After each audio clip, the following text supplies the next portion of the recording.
तुम्ही फक्त तसं सांगा ना. तुम्ही बोलताय का? तुम्ही तुमचं काम करा ना, तुम्ही सांगा ना. तुम्ही फक्त असं सांगा की आम्हाला स्टेटमेंट देता येत नाही असं सांगा. काय निंदनीय प्रसंग आहे हा, त्यांच्यावरती मी जाहीर निषेध करतो मी त्यांचा. डॉक्टरांच्या निष्काळजीपणामुळे आणि चुकीच्या उपचारामुळे नवजात बालकाचा मृत्यू झाल्याची घटना काही दिवसांपूर्वी राजापूर रायपाटण येथील ग्रामीण रुग्णालयात घडली. या प्रकरणी 2 वैद्यकीय अधिकाऱ्यांवर गुन्हा दाखल करण्यात आला. फिर्यादीने पोलिसात केलेल्या तक्रारीवरून माहिती मिळते की पत्नीला प्रसूतीकालीन उपचारासाठी रायपाटण ग्रामीण रुग्णालयात दाखल करण्यात आले होते. मात्र वेळेस उपचार न करता आणि पेशंट रेफर न करता दिवसभर यातनांमध्ये तात्काळ ठेवण्यात आले आणि प्रसूती झाल्यानंतर नवजात अर्भकाला ऑक्सिजन शिवाय शासकीय रुग्णालय रत्नागिरी येथे त्याच्या आईसह रवाना करण्यात आले. रवाना करताना फिर्यादीला डॉक्टर म्हणाले की तुमच्या पत्नीचा जीव हा फक्त 5 मिनिटाचाच आहे. अशा वेळी एक सामान्य माणूस किती भांबावून जाईल याचा विचार न केलेलाच बरा. या संदर्भात फिर्यादी आणि मनसे कार्यकर्त्यांच्या जाणून घेऊयात या प्रतिक्रिया. तुम्ही फक्त तसं सांगा ना. तुम्ही बोलताय का? तुम्ही तुमचं काम करा ना, तुम्ही सांगा ना.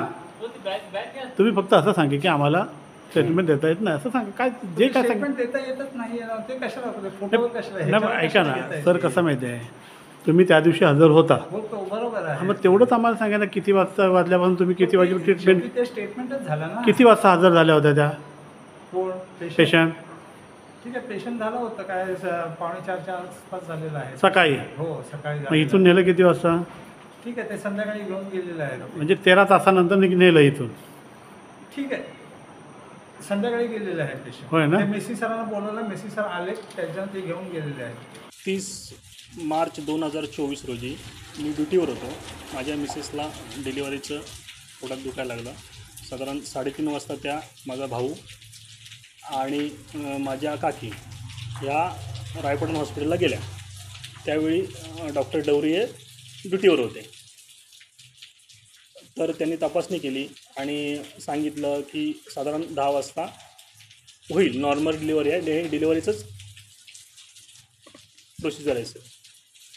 तर त्यानंतर मला मिसेसने फोन केला की माझ्या असं इथे आलो आहे आणि हे म्हणतात की नॉर्मल डिलिव्हरी आहे, तुमची नॉर्मल डिलिव्हरी होणार, की 10 वाजता डिलिव्हरी होईल. मी 9 वाजता आलो तेव्हा मिसेसला आतमध्ये डिलिव्हरी वॉर्डमध्ये घेतलं होतं आणि दर अर्ध्या तासाने सांगत होते डॉक्टर डवरी की अर्ध्या तासात होईल, 10-15 मिनटात होईल. परंतु साधारण 3-3:30 वाजेपर्यंत ते आपले आतमध्ये आपणच प्रॅक्टिस करत बसले आणि तिथे 24 तास ड्युटीवर असणारे डॉक्टर राम मेस्त्री हे 24 तास ड्युटीवर अवेलेबल पाहिजे होते. ते त्यांच्याशी फोनवरती सल्ला घेऊन नुसते रुग्णांवरती म्हणजे माझ्या मिसेसवरती उपचार करत बसले आणि माझे काका यांनी 2 नंबर जे पंधेरीकर होते डॉक्टर त्यांना विचारणा केली की काय मी वारंवार जात होतो त्या 4-5 तासात की आम्ही पुढे नेऊ का, तर नाही, पुढे नेलात तर काय घडलं असतं आम्ही जबाबदार राहणार नाही, असे डवरे वारंवार सांगत होते. आता होईल. त्यानंतर माझे काका पंधेरीकर आहेत जे दुसरे डॉक्टर त्यांना भेटले. त्यांना म्हणाले काय, तर ते म्हणाले की आम्ही यातले तज्ज्ञ नाहीत, यातले तज्ज्ञ हे मेस्त्री आहेत आणि हे रुग्णालयाचे मुख्य हे मेस्त्री आहेत. तर मग काका म्हणाले की त्यांना फोन लावा ना तुम्ही. तर ते फोन न लावता ते घाबरले आणि मी फोन नंबर वगैरे त्यांनी दिला नाही. मग त्यांच्या दुसरे जे वॉर्डबॉय होते त्यांनी नंबर दिला. काकांनी फोनवरनं त्यांना हकीकत सांगितली.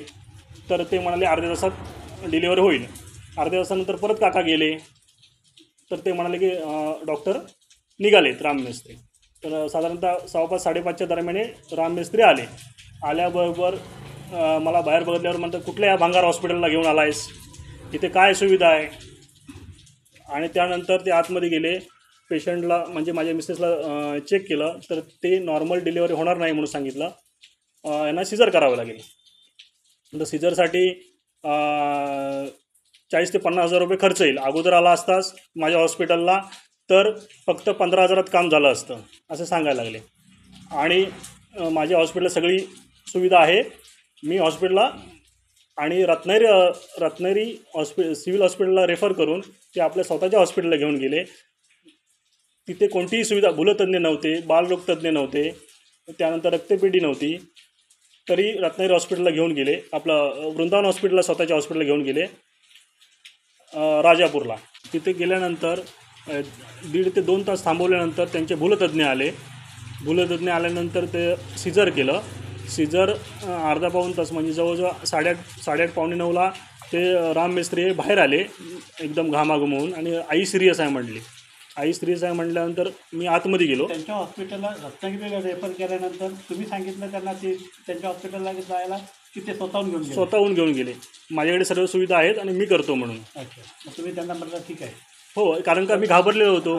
एक तर 13 तासापासून मिसेसला ज्या असह्य काळा होत्या, त्यामुळे आम्हाला बाळ आणि बाळतीन व्यवस्थित इथं. बरोबर. त्यानंतर काय झालं पुढे? ते त्यांनी हॉस्पिटलमधून बाहेर आले. मला म्हणले बाळाची आई सिरियस आहे.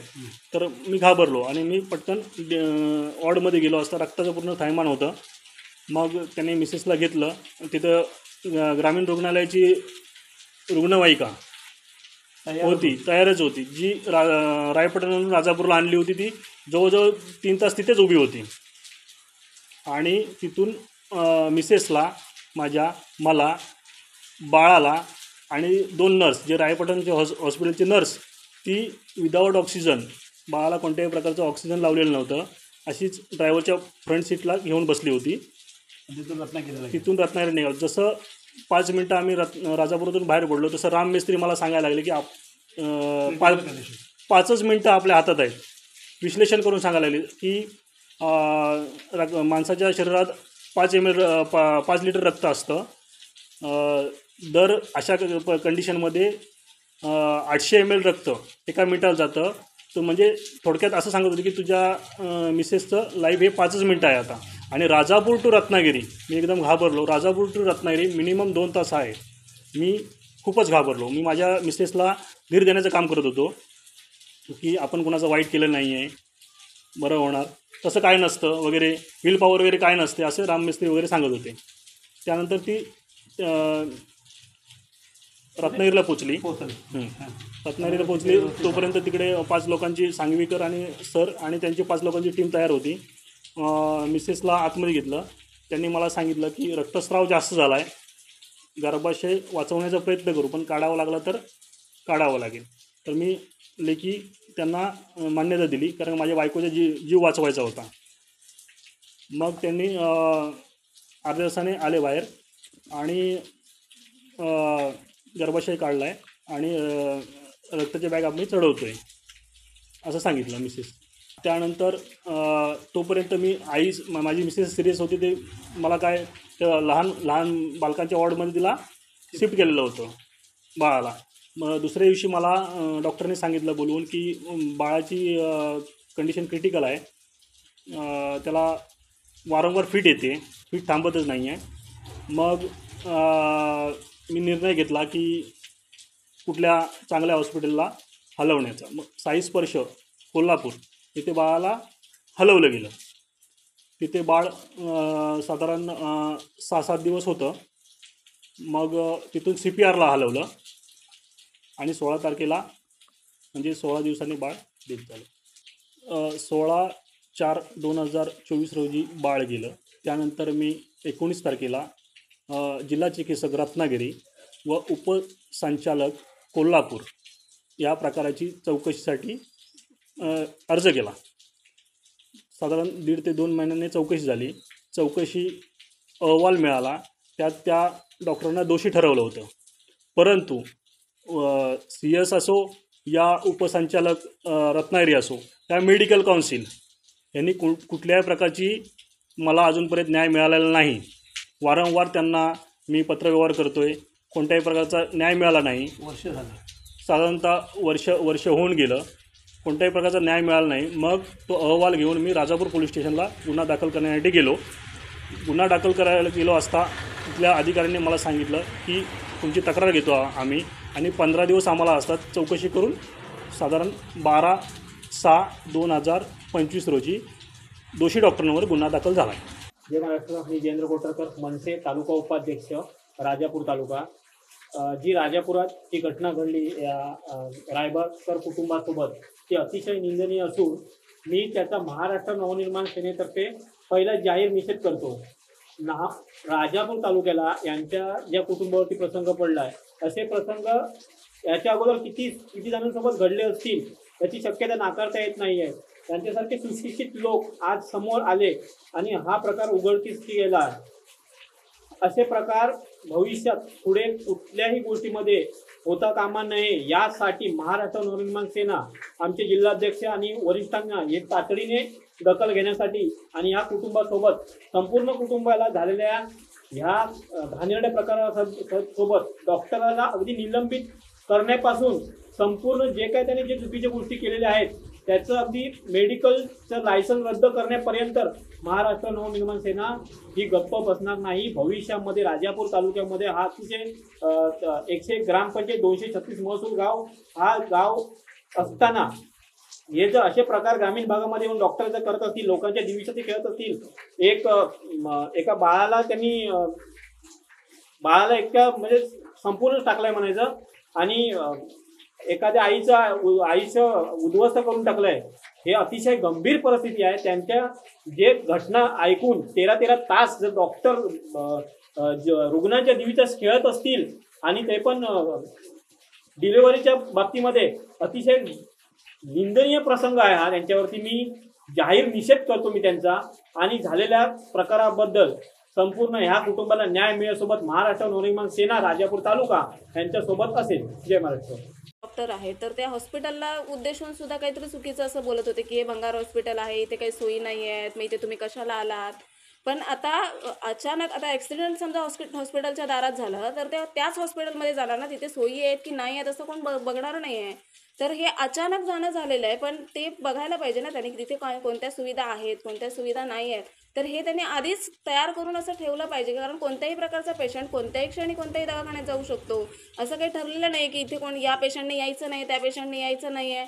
असं काही नाही की अमुकच बाबा आजार इथे क्लिअर होऊ शकतात. आणि डिलेवरी तर ही अशी गोष्ट असते की त्याच्यामध्ये कोणत्याही प्रकारची कंडिशन किंवा कोणत्याही प्रकारची क्रिटिकल कंडिशन केव्हाही उद्भवू शकते. असं कोणताही डॉक्टर असं हमी नाही देऊ शकत की बाबा या बाईची नॉर्मलच डिलेवरी होईल. टाइम्स डिजिटलला लाईक करा, शेअर करा, सबस्क्राईब करा आणि बेल आयकॉन दाबायला विसरू नका. Times digital.